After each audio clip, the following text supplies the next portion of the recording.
DV live radio, आपकी आवाज। खबरें आज की। नमस्कार, मैं हूं समीर आत्मज मिश्र। वक्फ संशोधन कानून के खिलाफ प्रदर्शन जारी। पश्चिम बंगाल में प्रदर्शन के दौरान हिंसा। जंगीपुर एरियाते कम्युनल डिस्टार्बेंस देखा গিয়েছে। আমি আবার বলছি, গভর্নমেন্ট দিক থেকে খুব क्लियर इंस्ट्रक्शन। उत्तर प्रदेश में करणी सेना का सपा सांसद के खिलाफ प्रदर्शन, तलवारों और डंडों के साथ की गई नारेबाजी। ईरान और अमेरिका के बीच ईरान के परमाणु कार्यक्रम पर ओमान में शुरू हुई बातचीत। सुनेंगे शेयर मार्केट की साप्ताहिक समीक्षा, होंगी खेल की खबरें और विशेष रिपोर्ट भी, लेकिन पहले हेडलाइंस।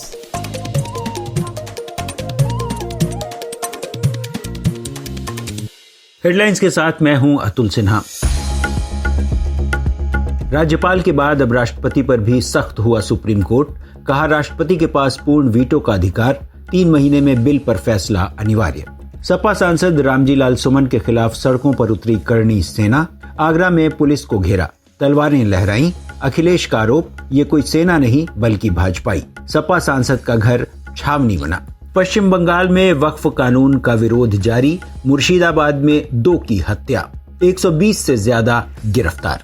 22 राज्यों में आंधी तूफान की चेतावनी। राजस्थान में धूल भरी आंधी। आज कहीं भी हीट वेव का अलर्ट नहीं, देश भर में गर्मी से राहत मिलेगी।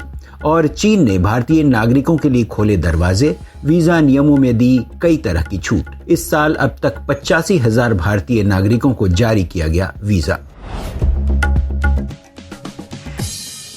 डीवी लाइव रेडियो पर आप सुन रहे हैं खबरें आज की। वक्फ संशोधन कानून के खिलाफ देश भर में विरोध प्रदर्शन जारी है।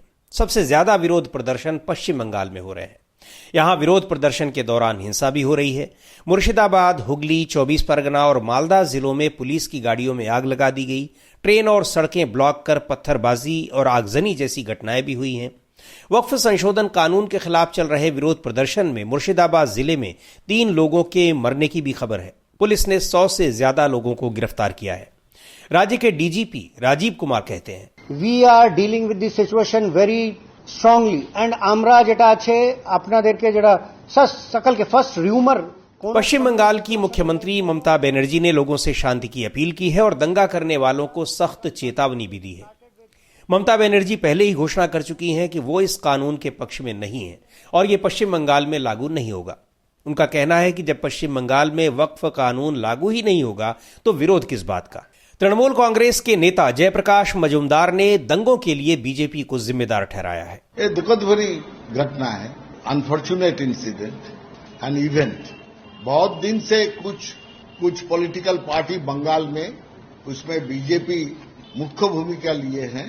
बंगाल में तनाव पैदा करने के लिए धर्म को हथियार करके विभाजित राजनीति करने का कोशिश बीजेपी कर रहे थे बहुत दिन से। वहीं भारतीय जनता पार्टी का कहना है कि दंगे इसलिए हो रहे हैं क्योंकि मुख्यमंत्री ममता बनर्जी ने कानून न लागू करने की घोषणा की है।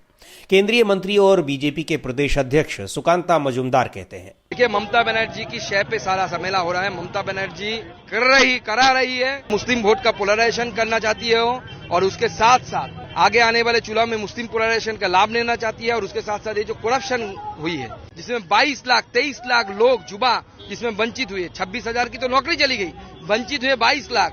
ये सबसे इसको दबाने के लिए और यहाँ से दृष्टि घुमाने के लिए पूरा साजिश चल रहा है ममता बनर्जी के द्वारा। पश्चिम बंगाल में वक्फ संशोधन कानून के खिलाफ विरोध प्रदर्शन और प्रदर्शन के दौरान हिंसा की खबरें। डीवी लाइव रेडियो पर आप सुनते हैं देश दुनिया की ताजा तरीन खबरें और खबरों के बीच की खबरें यानी विश्लेषण भी।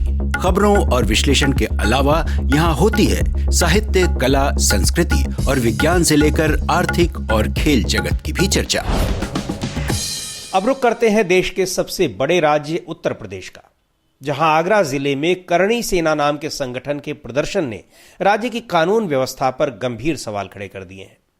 करणी सेना के कार्यकर्ताओं ने राणा सांगा की जयंती पर शनिवार को एक कार्यक्रम का आयोजन किया, लेकिन कार्यक्रम में जिस तरह से हथियारों का प्रदर्शन हुआ और समाजवादी पार्टी के सांसद रामजी लाल सुमन को खुलेआम धमकियां दी गईं, उसने पुलिस और प्रशासन की तैयारियों और व्यवस्था पर गंभीर सवाल खड़े कर दिए हैं। एक रिपोर्ट के साथ हैं आराधना। करनी सेना ने कार्यक्रम का आयोजन तो राणा सांगा के जन्म दिवस पर किया था, लेकिन इस कार्यक्रम के साथ ही उसने आगरा में सपा सांसद रामजीलाल सुमन के खिलाफ विरोध प्रदर्शन की घोषणा भी की थी। करनी सेना के लोग रामजीलाल सुमन के राज्यसभा में राणा सांगा के बारे में कही गई बातों का विरोध कर रहे हैं और उन्हें लगातार धमकियां दे रहे हैं। बड़ी संख्या में कई राज्यों से आए लोगों ने इस दौरान एक रैली भी निकाली, जिसमें तलवार और लाठी डंडे लहराए गए।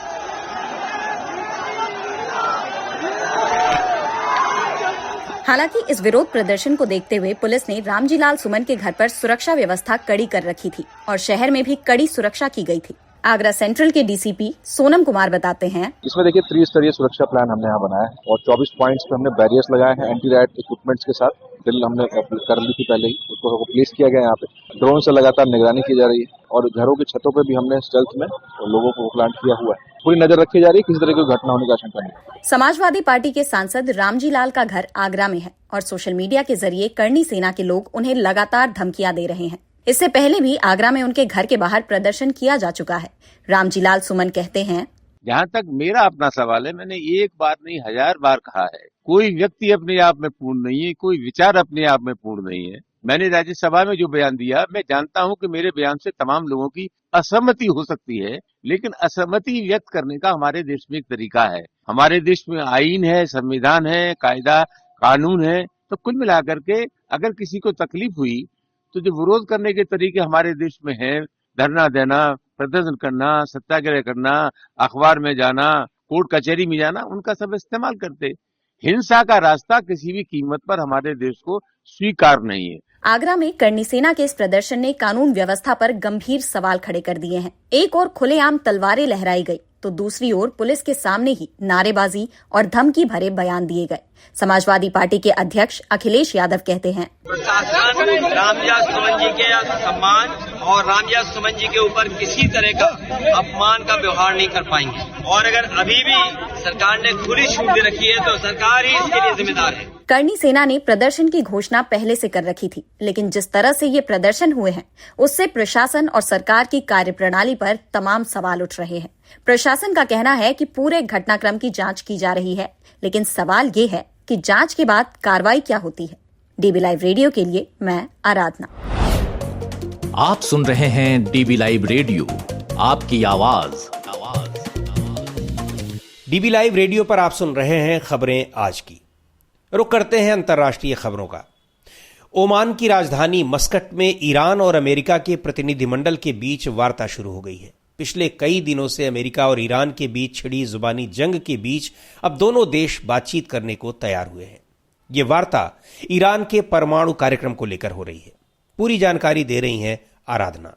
ईरान और अमेरिका के बीच ओमान में हो रही इस वार्ता की वजह ईरान का न्यूक्लियर प्रोग्राम है। ईरान पिछले कई साल से अपना न्यूक्लियर प्रोग्राम विकसित कर रहा है।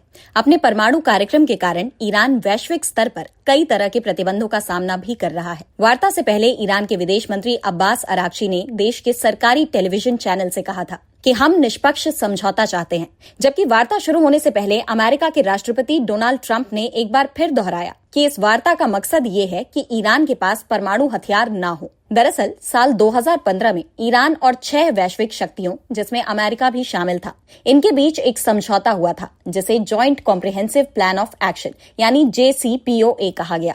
2015 के इस समझौते के मुताबिक ईरान अपने परमाणु कार्यक्रम को सीमित करने और अंतर्राष्ट्रीय निरीक्षण के लिए राजी हुआ था। इसके बदले में ईरान पर लगे आर्थिक प्रतिबंधों को खत्म करने पर सहमति बनी थी। लेकिन डोनाल्ड ट्रंप ने अपने पहले कार्यकाल के दौरान 2018 में ईरान के साथ हुए इस परमाणु समझौते से अमेरिका को हटा लिया था और ईरान पर अमेरिकी प्रतिबंधों को फिर से लागू कर दिया। उनका कहना था कि 2015 का समझौता ईरान के पक्ष में ज्यादा है और वो ज्यादा मजबूत समझौता करना चाहते हैं। हालांकि इसके बाद ईरान और अमेरिका के बीच बातचीत में कोई खास प्रगति नहीं देखी गई है। अपने दूसरे कार्यकाल में ट्रंप ने ईरान के साथ नया समझौता करने की बात कही है। अभी 7 अप्रैल को व्हाइट हाउस में ट्रंप ने ईरान के साथ प्रत्यक्ष वार्ता की घोषणा की थी। इस दौरान इजरायल के प्रधानमंत्री बेंयामिन नेतन्याहू भी मौजूद थे। ट्रंप ने चेतावनी भी दी थी कि अगर वार्ता सफल नहीं हुई तो ये ईरान के लिए बहुत बुरा होगा। इससे पहले ट्रंप ने ईरान पर बमबारी की भी धमकी दी थी। ओमान में होने जा रही ईरान अमेरिका की ये वार्ता भारत के लिए भी काफी अहमियत रखती है, क्योंकि भारत के दोनों ही देशों के साथ कूटनीतिक संबंध है। डीबी लाइव रेडियो के लिए मैं आराधना। और अब एक नजर डालते हैं इस हफ्ते की आर्थिक गतिविधियों पर। शेयर मार्केट का कैसा रहा इस हफ्ते हाल, बता रही हैं आंचल। शेयर मार्केट में इस हफ्ते काफी उतार चढ़ाव देखने को मिला। हालांकि पिछले कई हफ्तों से जारी गिरावट के दौर से कुछ राहत जरूर मिली, लेकिन तेजी के साथ गिरावट भी जारी रही। हफ्ते के अंत में अमेरिकी राष्ट्रपति डोनाल्ड ट्रंप के टैरिफ की घोषणा को 90 दिनों तक टाल देने के फैसले के बाद दुनिया भर के शेयर बाजारों में कुछ सुधार दिखा, जिसका असर भारतीय शेयर बाजार पर भी रहा।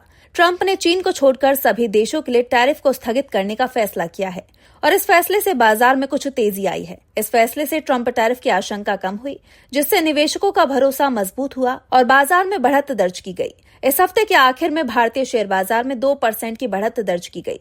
BSE यानी बॉम्बे स्टॉक एक्सचेंज 207 पॉइंट्स की गिरावट के साथ 75,127 के स्तर पर बंद हुआ, जबकि निफ्टी 50 पॉइंट्स की गिरावट के साथ 22,828 अंकों पर बंद हुआ। शेयर बाजार पर इस हफ्ते भी ट्रंप इफेक्ट की छाया रही। टैरिफ प्लान में ट्रंप के यू टर्न लेने के बावजूद विदेशी निवेशकों की तरफ से बिकवाली जारी रही, यानी विदेशी निवेशक भारतीय शेयर बाजार से पैसे निकालते रहे। विदेशी निवेशकों ने 20,911 करोड़ मूल्य की इक्विटी बेची, जबकि घरेलू निवेशकों ने 21,955 करोड़ मूल्य की इक्विटी की खरीद की। हालांकि अमेरिकी मार्केट में अभी भी गिरावट का दौर जारी है। सभी इंडेक्स लाल निशान पर बंद हुए हैं। एशियाई देशों के शेयर बाजार के सभी इंडेक्स लाल निशान पर ही ट्रेंड करते रहे। अमेरिका और चीन के बीच चल रहे टैरिफ वॉर को देखते हुए जानकारों का कहना है कि अमेरिकी शेयर बाजारों में अभी भी यही ट्रेंड रहेगा। डीबी लाइव रेडियो के लिए मैं आंचल। आप सुन रहे हैं डीबी लाइव रेडियो, आपकी आवाज।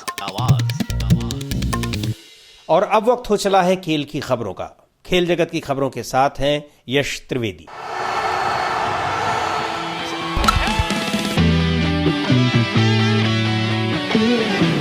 आईपीएल 2025 में एमएस धोनी की चेन्नई सुपर किंग्स के कप्तान के रूप में वापसी निराशाजनक रही है। कोलकाता नाइट राइडर्स के खिलाफ हालिया मुकाबले में चेन्नई को 8 विकेट से करारी हार का सामना करना पड़ा। यह सीजन में उनकी लगातार 5वीं हार थी, जो उनके घरेलू मैदान चेपक स्टेडियम में लगातार तीसरी शिकस्त भी रही। इस हार ने प्रशंसकों और टीम दोनों को हताश कर दिया है। मैच में कोलकाता के गेंदबाजों ने चेन्नई की बल्लेबाजी को पूरी तरह से बिखेर दिया। चेन्नई की टीम 20 ओवर में 9 विकेट गंवाकर महज 103 रन ही बना सकी। शिवम दुबे ने सर्वाधिक 31 रन बनाए, जबकि विजय शंकर, राहुल त्रिपाठी और डेवन कॉनवे ही दोहरे अंक तक पहुंच सके। कोलकाता ने इस लक्ष्य को 10.1 ओवर में 2 विकेट गंवाकर आसानी से हासिल कर लिया, जिसमें सुनील नरेन की 44 रनों की पारी निर्णायक रही। कप्तान धोनी का प्रदर्शन भी इस मैच में खराब रहा, जिसने उनकी चिंताओं को और बढ़ा दिया है। हार के बाद धोनी ने कहा कि ये मैच हमारे पक्ष में नहीं रहा, हमें आत्ममंथन करना होगा। गेंद रुक रही थी, जिसने बल्लेबाजी को मुश्किल बनाया। पहली पारी में भी ये समस्या थी।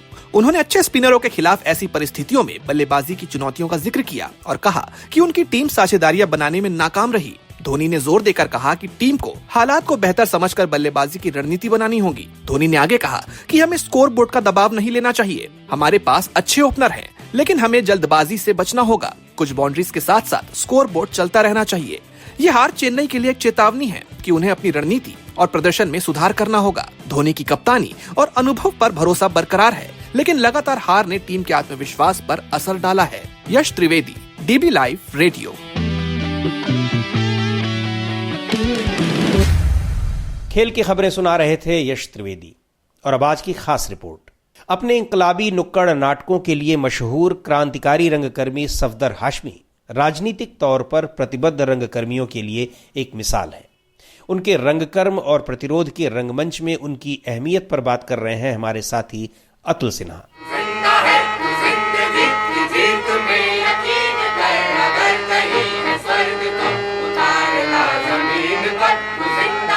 ये इनकलाबी नाटक है हल्ला बोल, वही ऐतिहासिक नाटक जिसे खेलते वक्त 1 जनवरी 1989 को साहिबाबाद के झंडापुर गांव में सफदर हाशमी की हत्या कर दी गई थी। सफदर हाशमी आज हर रंगकर्मी के लिए एक ऐसा नाम है जिसने अपनी पूरी जिंदगी प्रतिबद्ध और क्रांतिकारी रंगकर्म को समर्पित कर दी। किसानों मजदूरों के आंदोलनों में अपने नाटकों के जरिए चेतना और ऊर्जा भरने वाले सफदर 12 अप्रैल 1954 को पैदा हुए। पैदाइश बेशक अलीगढ़ में हुई हो, लेकिन शुरुआती पढ़ाई लिखाई दिल्ली में हुई। सेंट स्टीफेंस कॉलेज से उन्होंने ग्रेजुएशन किया और दिल्ली विश्वविद्यालय से अंग्रेजी में एमए। पढ़ाई लिखाई में शुरू से अव्वल रहने वाले सफदर बचपन से ही आजाद ख्यालों और प्रगतिशील धारा के साथ पले बढ़े। सोहेल हाशमी उनके भाई हैं और शबनम हाशमी उनकी बहन। दिल्ली विश्वविद्यालय में पढ़ाई के दौरान ही वे छात्र राजनीति में सक्रिय हुए और मार्क्सवादी कम्युनिस्ट पार्टी के छात्र संगठन SFI से जुड़ गए। 70 का दशक सफदर के लिए बेहद अहम था। इसके शुरुआती सालों से ही वे इप्टा से जुड़कर नाटकों में हिस्सा लेने लगे थे। इप्टा के साथ कुछ साल जुड़े रहने के बाद उन्होंने 1973 में जन नाट्य मंच बनाया। तत्कालीन इंदिरा गांधी सरकार के खिलाफ उन्होंने खूब नुक्कड़ नाटक किए, चाहे वह कुर्सी कुर्सी कुर्सी हो या एक राजा की कहानी। दिल्ली का बोट क्लब उन दिनों तमाम आंदोलनों और रैलियों का केंद्र हुआ करता था। तब इन नाटकों का रोज यहाँ प्रदर्शन होता था। आपातकाल के दौरान जब रंगमंच के लिए मुश्किलें खड़ी हो गईं, तो सफदर हाशमी ने गढ़वाल, कश्मीर और दिल्ली विश्वविद्यालयों में पढ़ाना शुरू कर दिया। 1977 में आपातकाल खत्म होने के बाद सफदर फिर से सक्रिय हुए और जन नाट्य मंच अपने कई क्रांतिकारी नाटकों के साथ नुक्कड़ों पर उतर आया। ट्रेड यूनियन आंदोलनों के दौरान मशीन, गांव से शहर तक, 3 करोड़, औरत जैसे नाटक काफी चर्चित हुए। उसी दौरान दूरदर्शन के लिए सफदर ने कई डॉक्यूमेंट्री और एक धारावाहिक खिलती कलियां बनाई। 24 नाटकों के करीब 4000 शो किए, कई कार्यशालाएं भी की। 1979 में उन्होंने रंगकर्मी मोलयश्री हाशमी के साथ शादी की। बाद में उन्होंने PTI और इकोनॉमिक टाइम्स में काम भी किया और पश्चिम बंगाल सरकार के प्रेस सूचना अधिकारी भी रहे। लेकिन उन्होंने 1984 में नौकरी छोड़ दी और मोलयश्री हाशमी के साथ मिलकर खुद को पूरी तरह जन नाट्य मंच के लिए समर्पित कर दिया। उनके 2 प्रोसीनियम नाटक गोरकी की एनिमीज और हबीब तनवीर के साथ मोटे राम का सत्याग्रह काफी चर्चित हुए। किसी भी आंदोलन में या चुनावों के दौरान सत्ता के खिलाफ नाटक करने में वे कभी डरे नहीं और तमाम चुनौतियों के बीच सड़कों पर उतरते रहे। इसी दौरान गाजियाबाद नगर पालिका चुनावों के दौरान साहिबाबाद के झंडापुर गांव में 1 जनवरी 1989 को उनका नाटक हल्ला बोल शुरू ही हुआ था, तभी कुछ स्थानीय गुंडों ने उन पर हमला कर दिया। सफदर गंभीर रूप से घायल हुए और अगले दिन उनकी मौत हो गई। उनकी हत्या का हर तरफ जबरदस्त विरोध हुआ और सफदर रंगकर्मियों के लिए सांस्कृतिक प्रतिरोध का प्रतीक बन गए। उसी साल यानी 1989 में जाने माने लेखक भीष्म साहनी ने तमाम कलाकारों के साथ मिलकर सफदर हाशमी मेमोरियल ट्रस्ट बनाया। सहमत हर साल 1 जनवरी को सफदर को याद करता है। आज बेशक राजनीतिक प्रतिबद्धता और रंगकर्म का वह आंदोलनकारी चेहरा न हो, लेकिन सफदर वामपंथी रंगकर्मियों के लिए हमेशा एक आदर्श रहेंगे। DB लाइव रेडियो के लिए मैं अतुल सिन्हा।